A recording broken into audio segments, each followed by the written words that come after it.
هیچ کس و هیچ چیز به جواب نمیماند. البته کاری خوب پاداشش کاری نیک است و کاری بد پاداشش نیز همان کاری بد است. السلام علیکم دوستان عزیز، برادران و خواهران و تماشابینان شبکه کاروان عمر.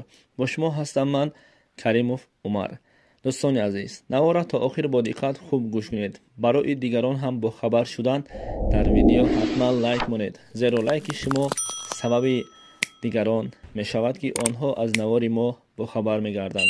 رحمت برای دستگیری، خداوند شما راضی باشد. امریکا در زیر گلخن، یعنی که امریکا، یا اینکه نشانه از قیامت در ایالات متحده امریکا. این جمله همان جمله هایی هست که از زبان ما و شما برآمد و ما بسیار مردم مسلمان برای این حادثه که در امریکا شد خرسند هستند و شاد هستند، اما ما کاری خطا میکنیم. سلام دوستان، سنجش شناسنامه خارجی یعنی که زگرم پاسپورت برای شما مشکل شده است و شما نمیتوانید در کجا چطور بسنجید و ما پیش راه این مشکل شما را گرفتیم. شما اکنون میتوانید در خانه نشسته پاسپورت های خود را بسنجید و جواب درست را بگیرید. تنها با طریق واتساپ با این برادر صحبت کنید. این برادر بر شما چیزی گفت همان کار را بکنید، البته جواب پوره و عمیق به شما روان میکنند و امروز هم ای کار را رایگان نمی شود کرد، یعنی که اینها حق کاریشان را نیز میگیرند. به شما برای کار. البته درست است، امریکا برای ما بر دولت ما یگان کاری بد نکرده است. بگذار نکند. خداوند خودش دولت ما را، تاجیکستان عزیز را چکار کند؟ در پناهش نگه دارد و از هر آفتهای زمین آسمانی. و دوستان عزیز، در کامنتاریه های همان نوارها دیدیم، خواندیم، گفتیم که این دعای مظلومی همان مردم فلسطین است. ما فکر و عقیدمان چنین است، ولی این تا کدام اندازه درست است یا این که نه، این را فقط آن ذاتی که ما و شما را آفرید، آن ذاتی که این همه حادثه را با یک خواهش خود میکند، یعنی که پروردگار دانا هست، پروردگار و غفور و رحیم است.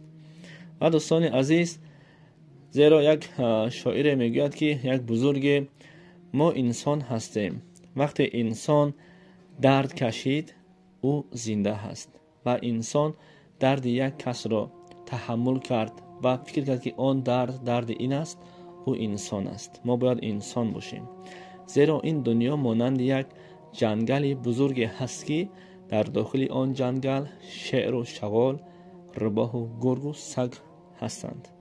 انسان ها هم چنین هستند. نه تنها ما برای آتش گرفتن لس آنجلس ایالات متحده آمریکا شاد شویم، زیرا که در آنجا ظالم و مظلوم هستند.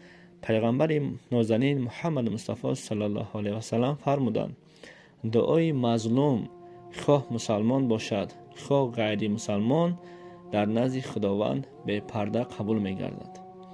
ما از دعای مظلومان می ترسیم و ما حق تحقیر، حق حقارت، حق دشنام های قبیح نداریم.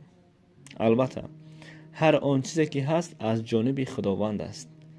ما نمیگیم که ها مردم فلسطین دعا کردن، این خیلی کردن، اون خیلی کردن، بین دو دولت مناقشه شد، ما حق دیگر غیر از دعا، غیر از تنجی و امانی دیگر چیزی کردن نمیتوانیم.